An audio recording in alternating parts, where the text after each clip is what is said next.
बिस्मिल्लाहिर्रहमानिर्रहीम। अस्सलाम वालेकुम डियर स्टूडेंट्स, उम्मीद है आप सब खैरियत से होंगे। ये लेक्चर अपलोड करने में टाइम लग गया because of course you know that the colleges have opened और मेरी रेगुलर क्लासेस भी होती हैं। तो लेकिन ऑफ कोर्स अपने यूट्यूब के स्टूडेंट्स को मैं नहीं भूली, इसीलिए आज कोशिश है कि आप लोगों के लेक्चर्स अपलोड हो जाएं ताकि आप टाइम से अपने जितना भी कोर्स है उसकी तैयारी कर सकें। So today's lecture is going to be regarding Unit 12 from Focus on Comprehension, and this is going to be equivalent to 1 credit hour. So let's start.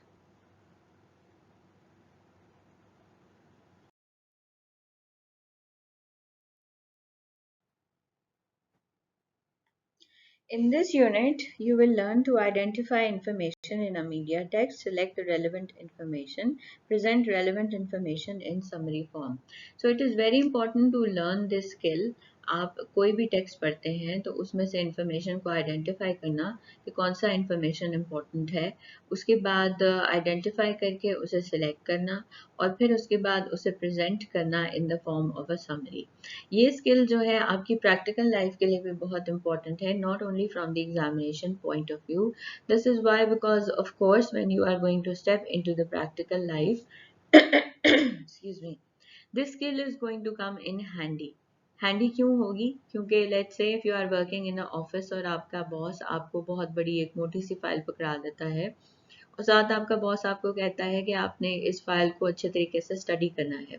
तो स्टडी करने के लिए उसके अंदर बहुत बड़े बड़े लेट्स से लेंथी रिपोर्ट है, उसके अंदर बड़े बड़े पैराग्राफ्स दिए हुए हैं और काफ़ी लंबी सी रिपोर्ट है। तो आपको उसको स्टडी तो करना है लेकिन टाइम कम है क्योंकि आपके बॉस ने आपको कहा 1 घंटे में इसको पढ़ के तो मुझे रिपोर्ट दें। तब आपकी समराइजेशन की स्किल्स जो हैं वो इम्पोर्टेंट होंगी, क्योंकि जब आपको इन्फॉर्मेशन को आइडेंटिफाई करना आता होगा और फिर उसे सिलेक्ट करना आता होगा तो फिर आप अच्छे तरीके से अपने बॉस के सामने उसको समराइज करके भी बता सकते हैं कि आपने क्या समझा। So this is how summary writing skill is going to be important for you.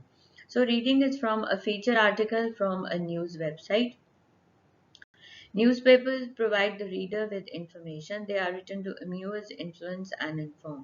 Newspapers का basically काम क्या होता है कि वो amusement के लिए होते हैं, इन्फ्लुएंस करने के लिए होते हैं और साथ हमें इंफॉर्मेशन देने के लिए होते हैं। यानी कि प्राइमरी काम न्यूज़पेपर्स का इंफॉर्मेशन देना होता है और उसके बाद हमें अम्यूज़ महसूस करना और हमारे ओपिनियन फॉर्मेशन हमें इन्फ्लुएंस करना भी होता है। In order to understand a newspaper feature article, we need to identify and select the information it contains. तो न्यूज़पेपर फीचर आर्टिकल को समझने के लिए इंफॉर्मेशन को आइडेंटिफाई करना और उसे सिलेक्ट करना भी आना चाहिए।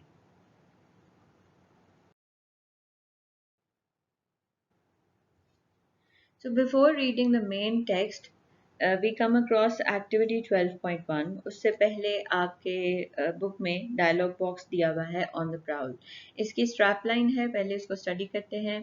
Sarah Barrel braves sub-zero temperatures to trek across the Siberian wilderness in the search of the elusive and endangered snow leopard. So activity 12.1 में they are asking you to explore the opening. सबसे पहले opening पर ध्यान दें कि opening आपको क्या कह रही है, क्या मैसेज दे रही है।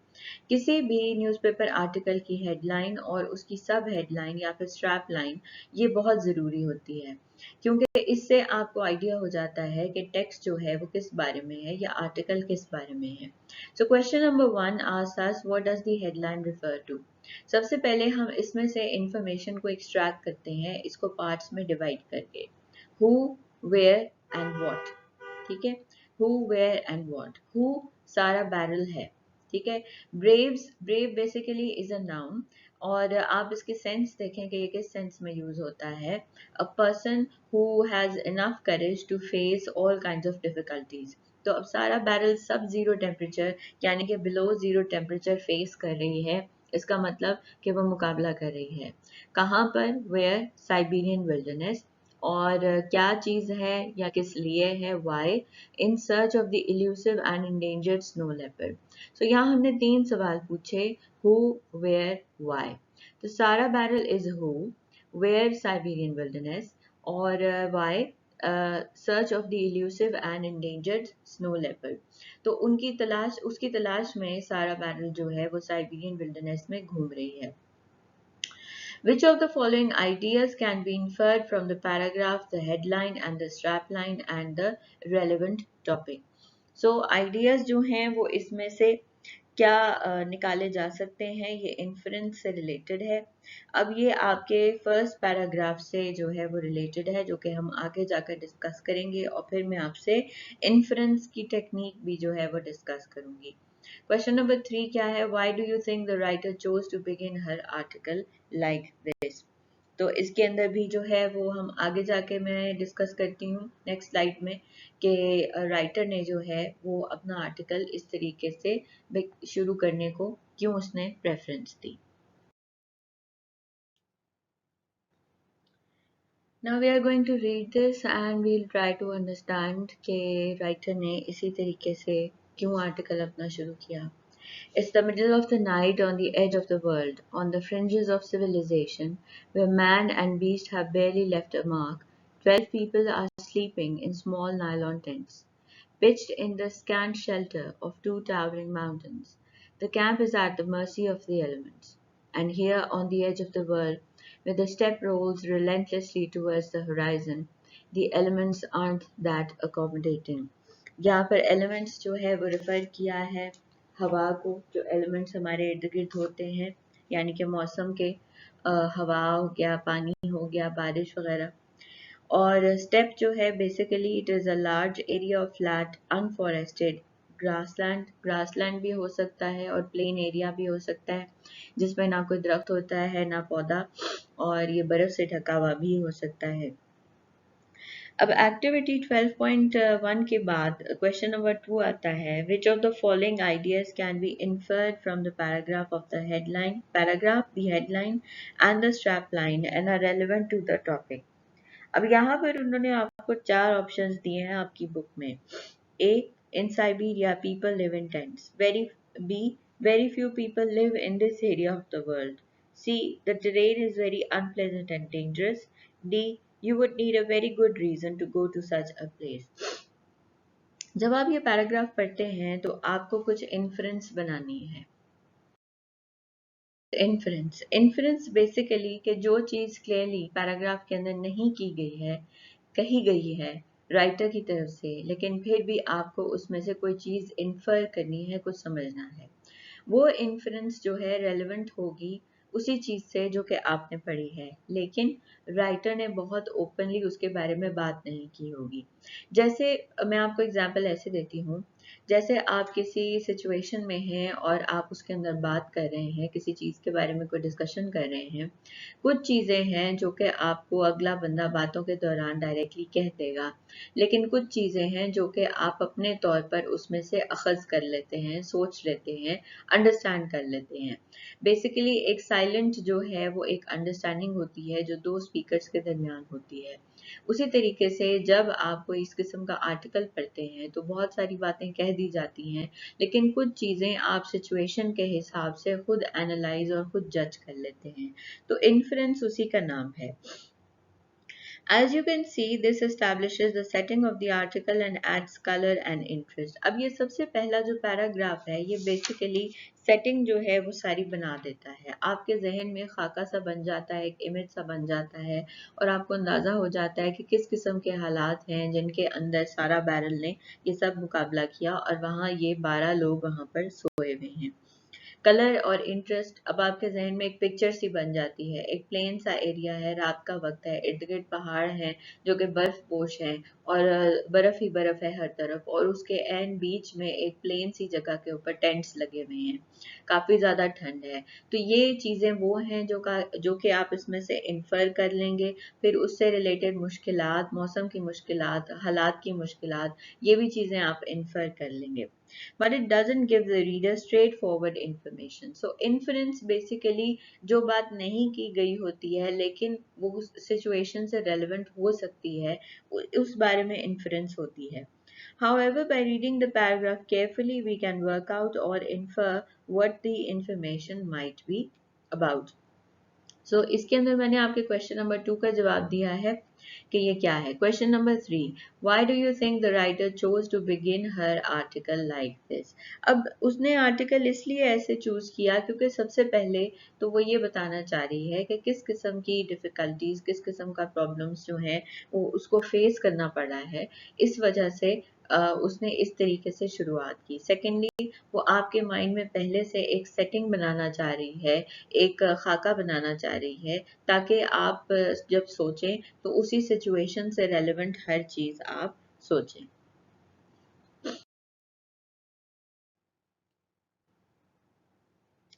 So here are the next two paragraphs, and they are telling us to read them carefully. And what are of the occupants of these tents? तो फिर उन occupants के बारे में क्या जो कि इन tents में रह रहे हैं? Are they dreaming of sprung mattresses and central heating systems? अब आप देखो ये paragraph questions से शुरू हुए हैं, ठीक है? No, you can bet what they are dreaming of is that someone during the next 2 weeks in the Siberian wilderness, they will cross paths with a large rare wildcat. The occupants of these tents have come to the ends of the earth in the name of feline conservation. तो feline basically it refers to the cat family, यानी कि cats की family में कोई भी हो गया, for example leopards, jaguars, lions, और बजाते खुद cats जो हैं इस सारी family को, क्योंकि ये relatives हैं इसीलिए इनको feline जो है वो कहा जाता है. Feline basically is the name of the other name of the cat. The Altai Mountains, which form Siberia's southern backbone and its border with Central Asia, aren't particularly nurturing. Soviet engineers failed to tame the steppe that rakes down from the Altai foothills, and the 19th century European explorers either got spectacularly lost in the mountains or went native and ended up in what is now Tuva. But now creature, but one creature that has managed to survive in this lost world is the snow leopard or almost. अब सबसे पहले तो उसने paragraph जो है वो जो शुरू किया, तो आपकी जो एक्टिविटी 12.2 है उसमें क्वेश्चन पूछा गया, why does the first of the above two paragraphs begin with questions? तो पहला पैराग्राफ क्वेश्चन से इसलिए शुरू होता है, सबसे पहली चीज तो ये कि ये आपके जहन के अंदर let's say these questions are asked to give you a food for thought, ठीक है, आपको सोचने पर मजबूर करने के लिए कि आखिर ऐसा क्यों है. What of the occupants of these tents? अब इतनी ज़्यादा ठंड है तो एक ऑब्वियस सी बात है, हम सोचेंगे कि जो उन हालात में टेंट्स में रह रहे हैं वो कैसे सर्वाइव कर रहे होंगे. Secondly, are they dreaming of sprung mattresses and central heating systems. आखिर इन लोगों के वहाँ पर जाने का मकसद क्या है? क्या इतनी ठंड में लेटकर वो सोच रहे हैं? अब ये वो सवालात हैं कि जब आपके सामने भी अगर कोई बैठा हो वो आपसे पूछ रहा हो तो थोड़ी देर के लिए आपके दिमाग में कुछ सोचें आनी चाहिए, और आपको सोचने पर मजबूर करने के लिए ही राइटर्स ये टेक्निक्स यूज करते हैं कि वो आपसे सवाल पूछते हैं. सबसे पहले तो वो आपसे कनेक्ट करना चाहते हैं directly. Secondly, they want you to think about a certain thing so that it can give you a food for thought. लेकिन साथ ही उसने जो है उसका आंसर भी दे दिया नो. तो तीसरी चीज हमारे सामने जो आई वो ये थी कि ये रिटोरिकल क्वेश्चंस हैं. बेसिकली रिटोरिकल क्वेश्चंस का मकसद क्या है? They are a part of the rhetoric, यानी कि कॉन्वर्सेशन का पार्ट होते हैं. Secondly, they are meant to engage you. They are meant to engage the reader. So the first paragraph basically begins with a question to show the reader that the environment where snow leopard survives is not suitable particularly for human beings. Basically उसमें हमें ये भी बताना चाह रहे हैं कि ये इन्वायरमेंट बहुत ज़्यादा मुश्किल है और स्नो लेपर्ड ही उसमें सर्वाइव कर सकता है, लेकिन बाकी हम जैसे इंसानों का सर्वाइव करना वहाँ पर बहुत मुश्किल है. ठीक है, और बाकी ये क्वेश्चन जो है it basically prepares us about the occupants of these tents कि वो इतनी ज़्यादा हार्श एनवायरनमेंट में हैं. ऑफ कोर्स कोई बहुत ही बड़ा रीज़न होगा कि वो वहाँ पर मौजूद हैं. क्वेश्चन नंबर 2 हमसे पूछा गया, what does the paragraph tell about the purpose of the expedition. Paragraph हमें बता रहा है ऐसे एक्सप्लोरर्स के बारे में जो कि दुनिया के इस कोने तक इतनी दूर तक चलकर आए हैं, सिर्फ और सिर्फ स्नो लेपर्ड्स जो कि इंडेंजर्ड हैं उनको कंजर्व करने के लिए। और ये जिस जगह पर अभी मौजूद हैं ये बहुत ज़्यादा हार्श इन्वायरमेंट है, अनफॉरगिविंग है। और ये जो माउंटेन्स हैं ये बिल्कुल खाली हैं और इन पर किसी भी तरीके से कोई दरख्त और कोई पौधे और कोई भी किसी किस्म की कोई फ्रेंडली जो है इन्वायरमेंट वो नज़र में नहीं आता। और बहुत ही कोई स्ट्रॉन्ग किस्म का रीज़न चाहिए यहाँ पर आने के लिए। फिर उसके बाद ये एक्सप्लोरर्स जो हैं उन्होंने अपनी तैयारी तो की है, यानी कि टेंट्स का भी अरेंजमेंट किया है और ऑफ कोर्स वो स्पेशल उन्होंने क्लोथिंग भी ऑब्वियसली पहना हुआ होगा, ये हम इन्फर कर सकते हैं इसमें से। लेकिन फिर भी जो है वो कुदरत के रहमो करम पर हैं। Then question number 3 related to these two paragraphs is, what do these paragraphs add to our knowledge of Siberia? सबसे पहले तो हमें साइबेरिया के बारे में ये पैराग्राफ्स क्या बताते हैं कि ये बहुत ही चैलेंजिंग और कॉम्प्लिकेटेड सा एरिया है जहाँ पर कुदरत जो है बिल्कुल भी मेहरबान नहीं होती। और साइबेरिया के बारे में जनरल इंफॉर्मेशन हमें पता है कि इसमें टेम्परेचर्स बिलो ज़ीरो होते हैं, इनफैक्ट बिलो ज़ीरो से भी बहुत ज़्यादा नीचे होते हैं।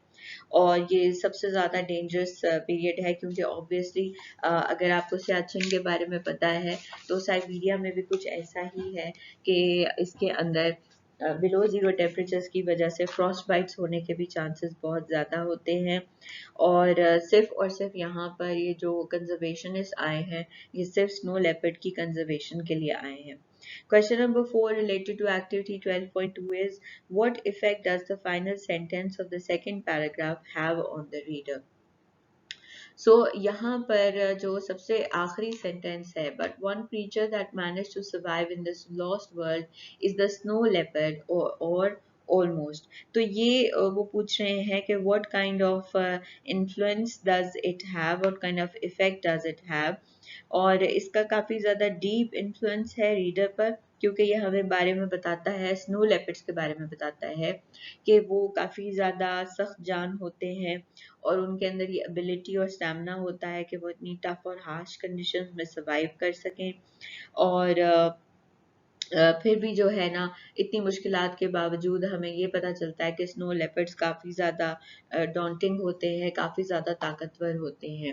Now of course if the snow leopard is obviously born in that area, हर इलाके का जो एक स्पेसिफिक जानवर होता है वो उसी इलाके के वेदर कंडीशंस के लिए ही होता है, उसी इलाके के अंदर वो सर्वाइव कर सकता है। तो स्नो लेपर्ड जो हैं इनकी स्पेशलाइज्ड स्किन होती है, इनकी स्पेशल फर होती है जो कि इनको हेल्प आउट करती है उस इलाके में सर्वाइव करने के लिए।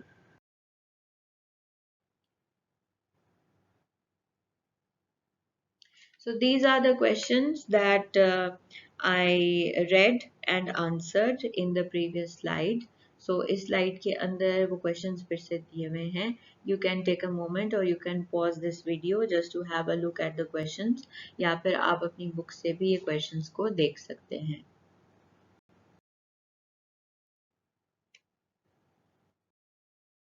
अब हम अपनी मेन टेक्स्ट की रीडिंग की तरफ आते हैं। पैराग्राफ 1, 2 और 3 तो हमने काफ़ी ज़्यादा डिटेल में डिस्कस कर लिया है। So let's first discuss the strap line. Sarah Barrell brave sub zero temperatures to track across the Siberian wilderness in search of the elusive and endangered snow leopard. तो ये भी हम डिस्कस कर चुके हैं कि स्ट्रैप लाइन में हमें 3 तरह की इंफॉर्मेशन मिली, हु, वेयर एंड वाई। फिर पैराग्राफ 1 का सीन और सेटिंग भी हम डिस्कस कर चुके हैं पिछली अपनी एक्टिविटी में के एक्टिविटी 12.1 के अंदर। और उसके अंदर जो सारा बैरल ने हमें इंफॉर्मेशन दी और वो क्या थी कि नहायत ठंड का मौसम है और साइबेरिया में वो मौजूद है। 12 लोग टेंट्स के अंदर सोए हुए हैं, नायलॉन टेंट्स हैं। अब इसमें से जो इंफॉर्मेशन हमने एक्सट्रैक्ट की है वो सीन और सेटिंग के लिहाज से है कि ये स्टेप है, यानी कि एक प्लेन सा इलाका है जहाँ पर हर तरफ बर्फ़ ही बर्फ़ है, पहाड़ों के दरमियान घिरा हुआ ये इलाका है और ये रात को वहाँ पर सो रहे हैं ताकि सुबह अपने एक्सपीडिशन पर ये निकल सकें। तो पैराग्राफ 2 के अंदर basically purpose of the expedition कि ये भी हम डिस्कस कर चुके हैं ऑलरेडी कि आखिरकार इसका मकसद क्या है और यहाँ पर ये लोग क्यों आए हुए हैं। क्या जो है इनका इतने सख्त वेदर में कोई शौकिया तो नहीं आएगा, ऑफ कोर्स उसका मकसद कोई बहुत बड़ा होगा तो वो वहाँ पर आएगा, और वो भी हम डिस्कस कर चुके हैं that they are there to track down the snow leopard and make some conservation effort. Then paragraph 3. Paragraph 3 basically is the information about the Altai Mountains and the climatic conditions. तो ऑल्टाई mountains जो हैं, जो कि Siberia की southern backbone यानी कि south में जो हैं वो ऑल्टाई माउंटेन्स हैं, साइबेरिया के साउथ में ऑल्टाई माउंटेन्स हैं, और बैकबोन का काम देती हैं, बॉर्डर का काम भी देती हैं सेंट्रल एशिया के साथ, लेकिन बहुत ही सख्त हालात हैं। और इस पैराग्राफ में हमें ये भी बताया गया कि बहुत सारे जो डिफरेंट कंट्रीज़ हैं उनके लोग यहाँ पर आए और उन्होंने कोशिश की कि वो किसी तरीके से यहाँ सर्वाइव कर सकें, लेकिन अल्टीमेटली या तो वो वापस चले गए या फिर यहाँ के जो लोकल लोग थे उनके साथ ही वो मिक्सअप हो गए। सोवियत इंजीनियर्स के बारे में बताया गया है that they fail to tame the steppe, यानी कि वो वहाँ सर्वाइव नहीं कर सके, और 19th सेंचुरी यूरोपियन एक्सप्लोरर्स जो थे वो या तो यहाँ पर गुम गए या फिर they went native. Went native means that they mixed up with the native people and they started living here.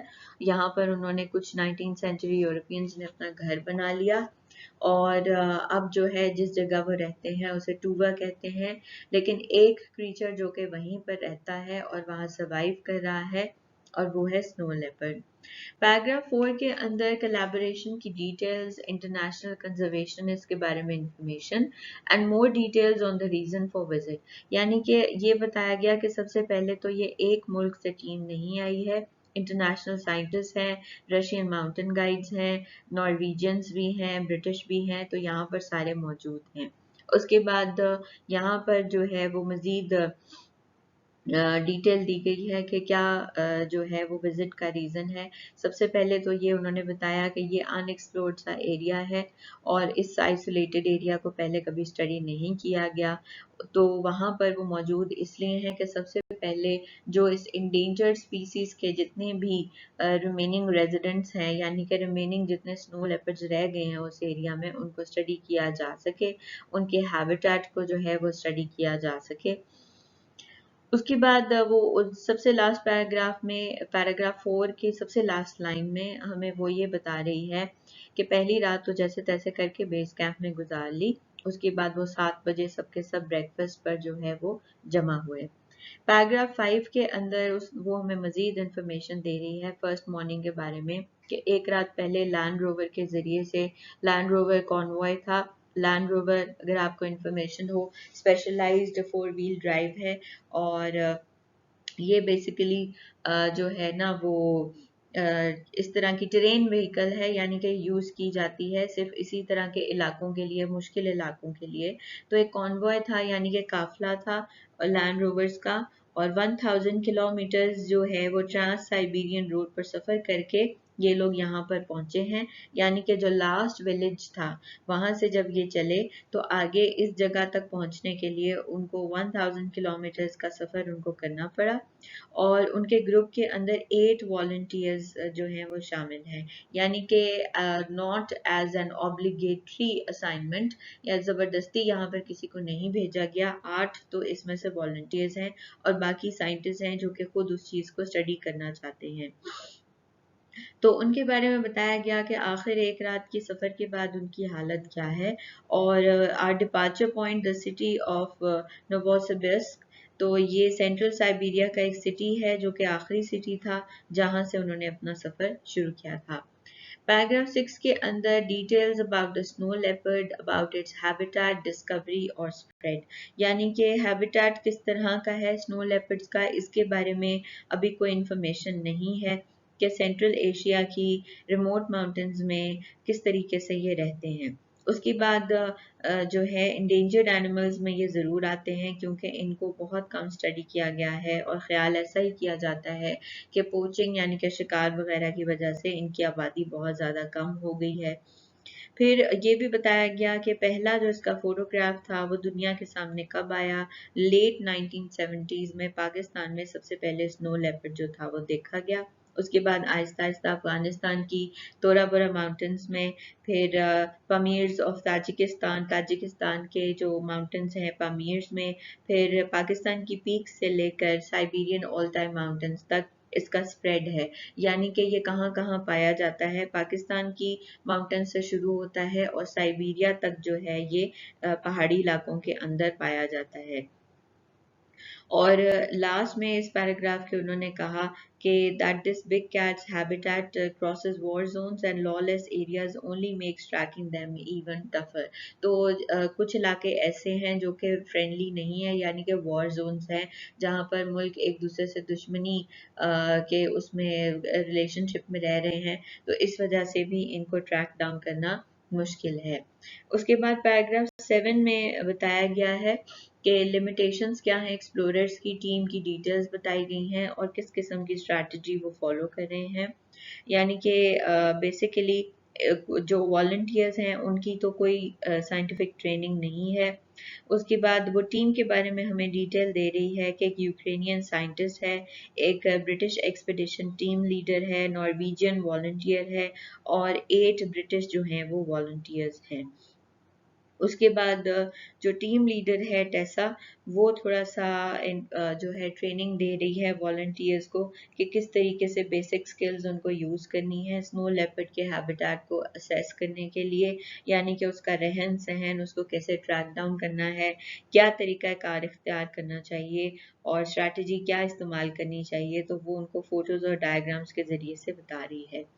Paragraph 8 में डिफ़िकल्टीज बताई गई हैं कि क्या-क्या मुश्किलात हैं जब वो आगे बढ़ रहे हैं, पहाड़ चढ़ रहे हैं, उनको ब्रीदिंग में बहुत ज़्यादा डिफ़िकल्टी है और थोड़ी-थोड़ी देर बाद उन्हें रुकना पड़ा है सांस लेने के लिए। Now if all of you are familiar then you should know कि climbing a mountain is not an easy task, क्योंकि जैसे-जैसे आप ऊपर जाते हैं हवा का प्रेशर कम होता चला जाता है और आपको ज़्यादा खींच कर आपके लंग्स को ज़्यादा काम करना पड़ता है सांस लेने के लिए। तो 2200 मीटर्स अबव जो हैं वो ग्राउंड है, यानी कि ऊपर हैं और वेजिटेशन बिल्कुल कहीं पर नजर नहीं आ रही, हर तरफ बर्फ ही है। But as we climb towards the snow line inch by painful inch due to altitude addled lungs, the grass and scarce alpine flowers all but vanish. तो ये जो है ना बहुत स्कैर्सिटी के साथ वहाँ पर घास फूस और पौधे मिलते हैं, लेकिन इन तमाम मुश्किलात के बावजूद वो बहुत ज़्यादा डिटर्मिन्ड हैं कि वो स्नो लेपर्ड को ढूंढें और उसको स्टडी करें। और in the mean while paragraph 8 के एंड पर बताया गया कि 2 साइबेरियन आइबिक्स जो है वो उनको वो भी नज़र आए वहाँ पर। आइबिक्स पाकिस्तान के अंदर भी पाया जाता है और ये ज़्यादातर जो है ये यही पहाड़ी इलाकों में होता है जहाँ एक्सट्रीम ठंड होती है। ये लोकल उन्हीं इलाकों का ही माउंटेन गोट होता है और ये उन्हीं इलाकों में सर्वाइव करता है। पैराग्राफ 9 में डिटेल्स बताई गई 7 दिन, यानी कि उनको वहां पर आए हुए अब 7 दिन गुजर चुके हैं, तो 7 दिनों में उन्हें क्या कुछ किया है, फिर उससे रिलेटेड जो उनकी वर्क डिटेल्स हैं वो सारी बताई गई हैं पैराग्राफ 9 में। और प्रोजेक्ट की इम्पोर्टेंस के बारे में बताया गया है। प्रोजेक्ट की इम्पोर्टेंस के बारे में क्यों बताया गया, क्यों ये प्रोजेक्ट इम्पोर्टेंट है। अब अगर आप में से अगर कोई साइंस स्टूडेंट्स हैं तो आपको ये बात इनफर आपकी नॉलेज में होगी कि ये जो एनिमल्स और ह्यूमन बींग्स और ये सारा का सारा इकोसिस्टम है, इसके अंदर बैलेंस रहना बहुत ज़रूरी है। Food cycle, food chain maintain रहना भी बहुत ज़रूरी है। तो प्रेडेटर और जो प्रे है उसका रिलेशनशिप भी मेंटेन रहता है, तो इस नेचर के अंदर एक बैलेंस रहता है। लेकिन बैलेंस तब खराब होना शुरू होता है जब एक चीज़ को हद से ज़्यादा इस्तेमाल कर लिया जाए। तो उसी तरीके से ये पूरा एनवायरनमेंट रिस्क पर आ सकता है अगर स्नो लेपर्ड्स को मार दिया जाए।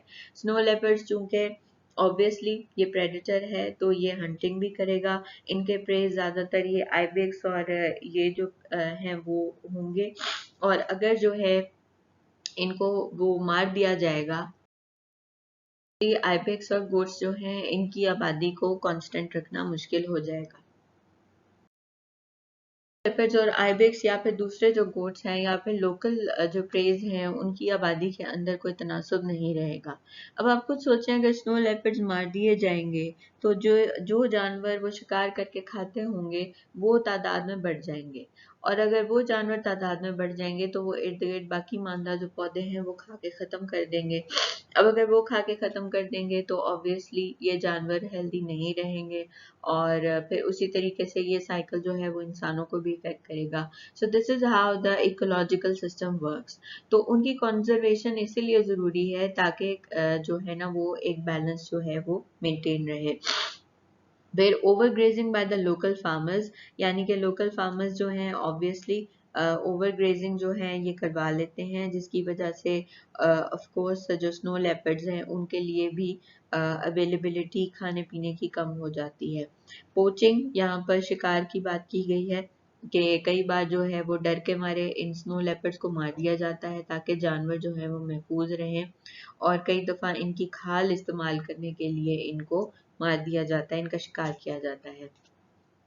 पैराग्राफ 10 के अंदर collaboration with the local farmers के बारे में बताया गया है कि कैसे टेसा जो है, जो टीम लीडर है, उसकी काफ़ी ज़्यादा एक फ्रेंडली रिलेशनशिप बन गया है लोकल ट्राइब्स के साथ। तो वो उनको विजिट भी करती है और वहाँ पर उनके साथ सोशलाइज भी करती है, और उनके साथ वो कोलैबोरेट कर रही है, पार्टनरशिप, यानी कि लोकल फार्मर्स जो हैं वो इस बात पर राज़ी हो गए हैं कि वो उनको हेल्प आउट करेंगे स्नो लेपर्ड्स की कंजर्वेशन के लिए। पैराग्राफ 11 के अंदर राइटर ने अपनी पर्सनल थॉट्स और फीलिंग्स का जिक्र किया है कि उसने काफ़ी कुछ बताया, अपनी फीलिंग्स बताई, मुश्किलात के बारे में बताया, और उसने कहा कि हम बेशक बहुत ज़्यादा मुश्किलात फेस कर रहे हैं हाई एल्टीट्यूड्स में ट्रैकिंग करके, और अभी तक जो है वो स्नो लेपर्ड हमें नज़र नहीं आया, उसके निशानात हमें ज़रूर मिले हैं, लेकिन वो फिर भी जो है वो होपफुल है और डिटर्मिन्ड है कि आगे वो अपना काम बहुत अच्छे तरीके से मुकम्मल कर लेगी।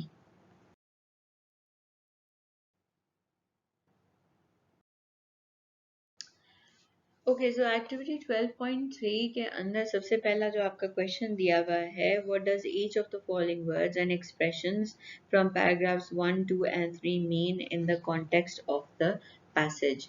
तो आपसे कहा गया कि इनके मीनिंग्स बताएं। रिलेंटलेसली का मतलब है स्टबन या mercilessly. Feline, it is related to cat, ये मैंने ऑलरेडी एक्सप्लेन कर दिया था। बैकबोन का भी मतलब आपको ऑलरेडी बता दिया था, बेस और स्ट्रक्चर। फिर उसके बाद nurturing, nurturing means to look after and development. And went native, ये भी मैंने आपको ऑलरेडी डिस्कशन के दौरान बता दिया, became local inhabitants. Question number 2 है, explain in your own words the purpose of the expedition, ये भी हम एट लेंथ डिस्कस कर चुके हैं। Explain why the volunteers were tired. This is also which I have discussed it quite at length. Then question number 4, why do you think that the first snow leopard wasn't photographed until the 1970s? ये भी हम discuss कर चुके हैं paragraphs की discussion के दौरान. So you can go back to that relevant slide and listen to it again. Explain armchair conservationist. What is meant by the phrase armchair conservationist? Armchair conservationist basically means the people who have not stepped out into the field, जिन्होंने field work नहीं किया है और वो सिर्फ और सिर्फ अपनी लैब के अंदर बैठे हुए जो हैं वो डिफरेंट तरीके से स्टडी करके तो अंदाज़ा लगाने की कोशिश करते हैं। तो आर्म चेयर कॉन्वर्जेशन इसका मतलब यही है कि the few people who were residing in the base camp, और जो कि बहुत ज़्यादा कुछ एफर्ट कर नहीं सकते थे स्नो लेपर्ड को बचाने के लिए। Then explain this is not the cuddly side of the conservation work. अब ये कडली साइड, कडली बेसिकली क्या है कि जो है ना आराम लेना, कडल इकट्ठे होना, आराम लेना, यानी कि लेट से कोई सर्दियों के दिन है तो आपका अक्सर दिल नहीं करता कि आप अपने गर्म जो है वो बेड में से निकलें, कंबल में या रज़ाई में आप लेटे होते हैं तो आप कडल करते हैं, इकट्ठे हो जाते हैं बिकॉज यू आर वार्म। तो बेसिकली ये जो काम है इट इज़ नॉट वार्म, ये हार्श है, फ्रेंडली नहीं है, हॉस्पिटेबल नहीं है, काफ़ी ज़्यादा मुश्किलात उस इलाके में फेस करने को मिलेंगी। माउंटेन्स रगेड हैं और सब जीरो टेम्परेचर्स हैं, इस वजह से इसको कहा गया है this is not the cuddly side of conservation work, means this is not the easy side of conservation work. Explain why sightings of the mountain leopards are so rare. तो आपने अपने वर्ड्स में एक्सप्लेन करना है कि mountain leopards जो हैं वो क्यों इतने कम नज़र आते हैं, क्योंकि इल्यूजरी नेचर होती है, यानी कि बहुत ज़्यादा ये इंसानों के साथ फ्रेंडली नहीं है और ज़्यादातर ये बहुत सर्द ऐसी जगहों पर रहते हैं, अंदर गारों में रहते हैं जहाँ पर हमारे लिए पहुँचना जो है वो मुश्किल होता है। कैमोफ्लाज भी होते हैं, इनका स्किन इस कलर का होता है सिल्वरी वाइट सा, कि ये स्टेल्थ यानी कि छुपते हैं। स्टेल्थ का मतलब एक इनविजिबल सा मोड होता है इनका, और इंसानों को काफी मिस्टीरियस लगते हैं, तो इस वजह से नजर नहीं आते। आम तौर पर ये चलते फिरते नजर नहीं आते because of course they are obviously scared of the human beings and human beings are scared of them. तो उसके बाद जो ऑल टाइम माउंटेन्स हैं वहाँ पर हर जगह पर पहुँचना काफ़ी ज़्यादा मुश्किल है, और इस तरह के जो अनसीन एनिमल्स हैं उनके लिए ये टेरेन जो है वो काफ़ी ज़्यादा सूटेबल है। तो कैमराज हम लेकर जाते हैं, लेकिन फिर भी इंसान की एक लिमिट है और वो एक लिमिट तक ही इन जानवरों के पीछे जा सकता है।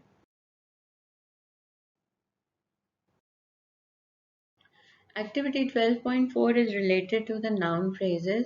So यहाँ पर एक sentence दिया हुआ है, no easy feat for a bunch of armchair conservationists with little or no scientific training. So explain how the two noun phrases in the example given above add the reader's understanding of the nature of the expedition team.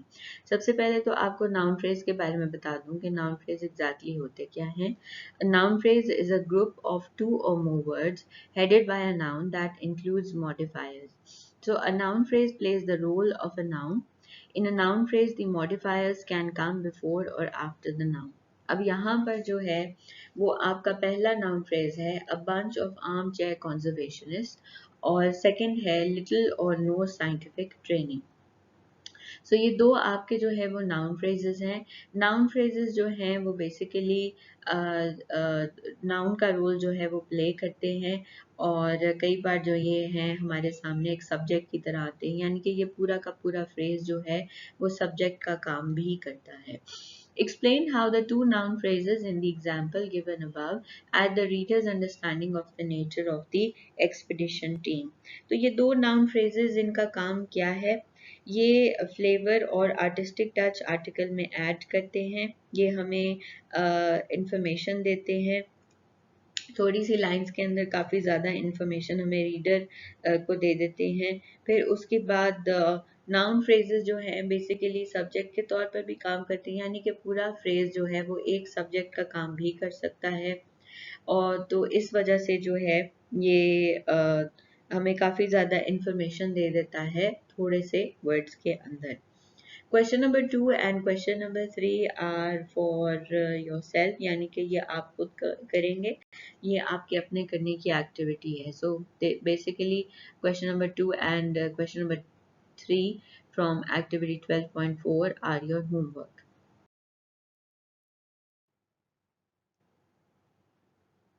So that's it for today for unit 12. So inshallah I'll soon be uploading unit 13 and 14 and the other units. So take care. Allah Hafiz.